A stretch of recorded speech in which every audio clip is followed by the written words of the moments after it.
Hey YouTube, Common Collector here, and today I'm bringing you guys my budget Scareclaw deck profile. This is a really cool deck which came out back in Dimension Force just a few months ago, and overall this is a really sweet deck. It runs very similar to decks like Crusadia, and even in a few ways kind of similar to even like Fur Hire, just being able to spam out a ton of monsters and then kind of go in for your boss monster plays, which is overall really cool. I like sort of like the lore that's kind of building up around this deck and whatnot. So really cool deck. Really like it. This is again the budget variant, so there's a lot of different like ways you can sort of fix up this deck.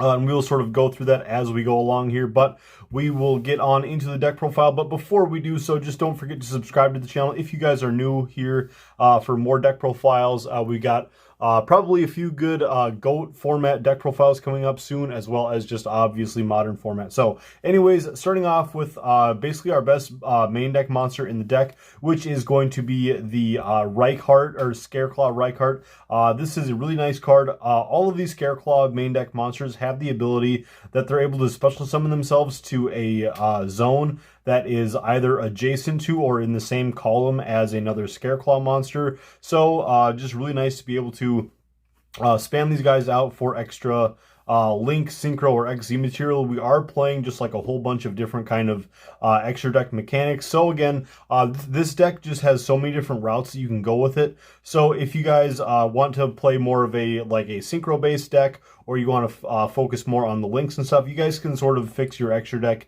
and main deck however you like. But with this card, when it gets special summoned, you're able to add one Scareclaw card from your deck to your hand, which is really handy. One of the spell or traps from your deck to your hand, which is really nice. You can search for the field spell, and the field spell can search for any monster. So it just really helps to increase the consistency of this deck, being able to go into the Reichart. Reichart will get you to the field spell or whatever spell or trap that you need at the current moment. And then if you do go for that field spell, again, you can just sort of go for anything in the deck. So really nice. And then also when this card gets special summoned, if at that time you have three or more defense position Scareclaw monsters, you're able to draw one card from your deck. And this deck is actually really subtle at drawing a whole bunch of cards, especially the way that I have this deck built. So really nice just to be able to get that bonus effect. And a lot of the times you are going to be able to get that off as long as you can get out like a couple other guys beforehand. Then we're going to get on into the Scareclaw Balone. Once again, these all have the effect that they're able to special summon them out onto the field as long as you have another Scareclaw on the field somewhere, which is really cool. So with the Balone, basically with this card, while you have a Scareclaw monster in the extra monster zone, it's able to inflict piercing battle damage while this is on the field, which is really cool.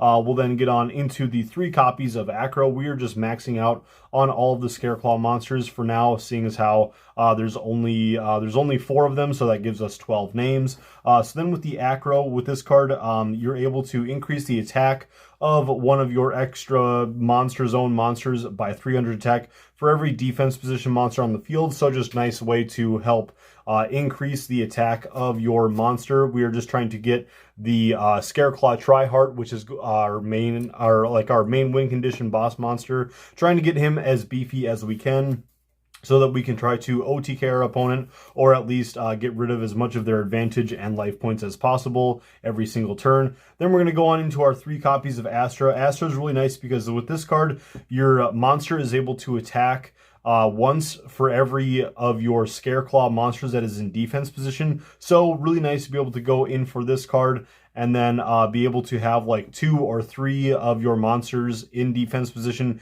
in order to increase Tryhart's increase the amount of times that Tryhart is allowed to attack. And then if you can combine Acro with Astra, then that monster is going to be rather beefy. And then also if you have the Balone on the field, then you're going to be able to do piercing damage, which is just really awesome. We are playing the 1 copy of Vista Starfrost.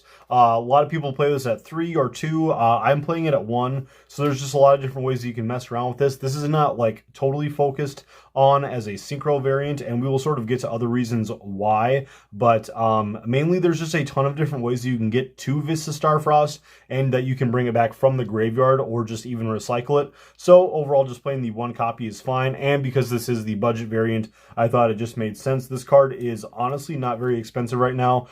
So if you guys are looking to play Scareclaw, I would try to sort of put your core together as soon as possible. Probably go for buying 2 or 3 Starfrost. That way, when the deck sees a little bit more meta play, like I'm not thinking that it's going to be seeing like tons and tons of meta play.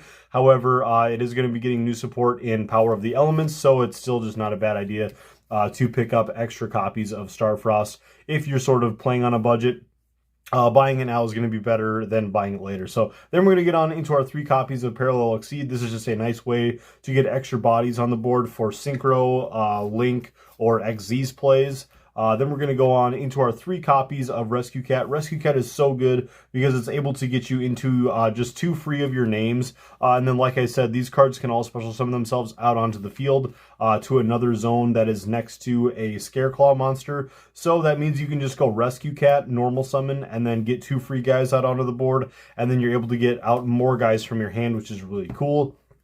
1 copy of the Valeraphon. This is just a nice little way to get into Naturia Beast because all of our level 3 Scareclaws are Earth attributes, so that just helps you to easily get into Nat Beast. So you can just go with Rescue Cat, go in for Valeraphon, and then one of your level 3s, and just like that, you have a free Naturia Beast. Then we're playing 1 copy of Psychic Tracker and Psychic Wheelator, just for extra ways that we can spam cards out onto the board, but we're just playing them as one-ofs. And then going on into 3 copies of Effect Veiler. So there is an argument to actually just play like a Psychic package with the Wheelator and Tracker, and then go for, what are the cards?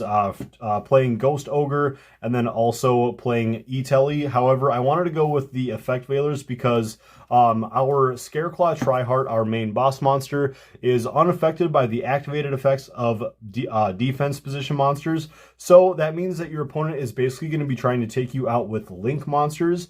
So with that, if your opponent's going into something such as like Access Code Talker and stuff like that, or just anything like going into Boral Sword Dragon, stuff like that, that just can really hose your monsters. You want to go into stuff like Effect Veiler to be able to, or have an Effect Veiler in your hand rather, to be able to stop those effects from going off, and then your Triheart is going to help protect himself from everything else. So overall, I think Effect Veiler just does more for just trying to be able to stop your opponent during their turn. The only way that they're really going to get around Effect Veiler is if they're playing like IP Masquerena and Nightmare Unicorn, which is still very, very common, but I just think that Effect Veiler helps to make it so that your opponent kind of has to play on your terms during their turn. So then we're going to go on into our spell cards. We have 3 copies of the Primitive Planet. This card allows you to be able to add 1 Scareclaw monster from your deck to your hand, or a Viscous Starfrost. So again, this is why we're able to just play the 1 copy of our Viscous, because we're able to go into our Reichheart, which then gets us to our field spell, or our field spell into our Reichheart. So it's just really nice, easy ways to help increase the consistency. So you can just kind of always find these cards. And then also with this, if you have 3 or more defense position monsters on the field, you're able to target 1 card your opponent controls and destroy it. So just kind of a nice little simple way. Every single turn you're able to destroy 1 card on your opponent's side of the field. Then getting on into our Monster Reborn of the deck, which is Scareclaw Arrival. This card does not have a once per turn effect on its Monster Reborn Revival. I believe that's the same thing with the Adamancipator deck. So really cool just to be able to help spam out as many of your monsters back out onto the field. You can go for your big Triheart Link play. Get like 3 guys into your graveyard that way, and then like use like 2 or even 3 Scareclaw Rivals from your hand, load up your monster zones again, and then you like maybe get 3 guys in defense, and then you're able to go for that pop effect or something like that. Just really cool to be able to do all of that. Then we're playing 2 copies of Pot of Desires, because we're playing 3 copies of all of the really important cards, and then just sort of hoping that we don't banish any of like the power one-ofs like the Viscous Starfrost and other things. But if they do get banished, there's just so many other routes that this deck can take that overall playing the Pot of Desires is just really nice. Then we're going to go on into 1 copy of Pot of Avarice. This was just sort of my own personal inclusion because you're going through so many monsters. Our deck is just chock full of monsters, and all of these guys are just going to find their ways into the graveyard to be fodder for your extra deck plays. So overall, I thought that playing the Pot of Avarice was kind of nice. It helps you to recycle your Parallel Exceed. That way you can maybe go for 2 different plays with rank 4s, or even just like more link plays, stuff like that. If you Pot of Avarice and you're able to pick up like one of your Scareclaws that hadn't like extended before, that's also kind of cool. Or just being able to recycle your like Psychic Trackers, Wielders, or your extra deck monsters. So overall, there's just a lot of cool application. 1 copy of Terraforming to find our field spell, 1 copy of Monster Reborn, and 1 copy of Called by the Grave to make sure that all of our plays go through. Then we have our 2 copies of Scareclaw Splash. This card is in here because with its second effect, you're able to just sort of have an Omni Negate, which is really cool. If you can't get into your effect Veiler, Scareclaw Splash is just a really nice way to help protect your Tri-Heart. And then we do have our 1 copy of Scareclaw Alternative. This is sort of a risky card to play in the deck, but overall, it has a lot of really nice applications. Basically, with this card, if your opponent forces you to go first, you can just set up a board with 3 defense position monsters, and then with this card, during your opponent's turn, basically, you're going to tribute 3 Scareclaw monsters, and then for the rest of the turn, your opponent can only special summon in defense position, which is really cool. It makes it so that they can't even summon out link monsters, so this is just sort of like your own D-barrier for the deck, so it's just really nice to be able to do that, to be able to slow down your opponent, and then maybe on your next turn, you're able to go for the OTK. So that is it for the 40 card main deck. Let's now get on into the extra deck with our 2 copies of Scareclaw Tri-Heart. This card is very pivotal for the deck. This is what you're trying to focus on, getting him out and then protecting the tower, basically. So with this card, he needs 3 effect monsters for his link summon. So it's very important to note that like you don't want to go in for a play with like going for like IP Masquerena and 1 other monster to try to go into him, because he does need 3 materials. But then with him, he has to be link summoned, so also kind of slows down shenanigans with like Tri-Brigades, because he is a Beast Warrior, but he does have to be properly link summoned. But with this card, all face-up monsters that are on the field are changed to defense position, and then he is unaffected by card effects of monsters in defense position. So it is just nice to be able to give him that protection, and then you can try to go for like piercing battle damage as often as possible, and then just try to whittle your opponent's life points down. And then also with this card, once per turn, you're able to target one of your Scareclaw monsters that is in the graveyard, special summon it to the field, and then you get to search for another Scareclaw monster, which is just crazy. This card is so good, and I just love, like, again, the style of this deck. It just reminds me of like Falgo, the Link 3 monster from Fur Hires, and it also reminds me of Crusadia Equimax, just trying to go into like the big boss monster that helps to try to beat over your opponent. Really cool. I love the play style of this deck. It's just so fun. So that's going to do it for the Scareclaw Tri-Heart. Like playing them at 2 copies, and again, if we ever need that 3rd, we can always recycle with our Pot of Avarice. We do have 1 copy of Salamangreat Almirage. This is just sort of in here for an extra name, or if we are just trying to sort of, if we get into a bad hand and you open with like 2 Scareclaws and 1 copy of your Scareclaw Arrival, basically what you can do is normal summon out your Balone, link that away for your Almirage, use Scareclaw Arrival to be able to special summon it back, and then special summon out your Acro, and then use these 3 monsters to go for your Tri-Heart, and then Tri-Heart will help you to search for your Reichheart. Reichheart will get you into your field spell, and then that will help you to go in for other plays, which is just so amazing, and that's just how the deck has to flow. 1 copy of Nightmare Phoenix. It's really cool with this deck. You can do some nice shenanigans with like the link arrows and stuff going into Nightmare Phoenix, and then just being able to get an extra draw. Like I said, this deck just likes to draw a whole lot. Then we're going on into 1 copy of Mech Knight Crusadia Avarice, just for that extra option to be able to sort of lock down your opponent. So if you can get Tri-Heart out, that's totally fine. But then like Mech Knight Crusadia Avarice can just sort of help close out the games a little bit if you just sort of need that like unbeatable boss monster. We have 1 copy of Naturia Beast, like I mentioned before, 1 copy of Coral Dragon, 1 copy of our Virtual World Shen Shen. Shen Shen plus your Scareclaw Tri-Heart is just such a good combo, and it's very easy to get into with your Vista Starfrost. 1 copy of Vermilion Dragon Mech. We are playing a ton of tuners in the deck, so getting him out and then just trying to like beat through your opponent's resources is kind of nice. 1 copy of Bamboozling Gossip Shadow, 1 copy of Virtual World Shell Jaja, 1 copy of Dugaris the Time Lord, or the Timeless. The really nice thing that I like about him, and the reason why I included him in the deck as a rank 4 for like your Parallel Exceed plays, is because with him, you can skip the battle phase of your next turn. However, for this turn, you can double the attack of one of your monsters that you control.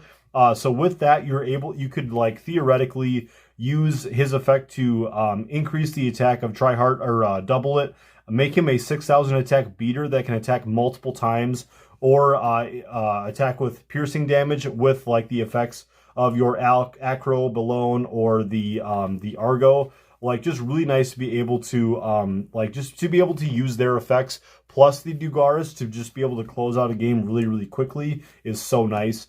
Then we have our 1 copy of Bamboozling Gossip Shadow, or sorry, whoa, I already said Gossip Shadow. Our Baguska. So Baguska, Shen Shen, and our Tryhard are like our 3 big boss monsters that we always want to go into to try to help get our win conditions going. And Baguska is just so, so good. 1 copy of Downer Magician, and then also 1 copy of Double A Zeus, just because we do have our 2 Link 3s.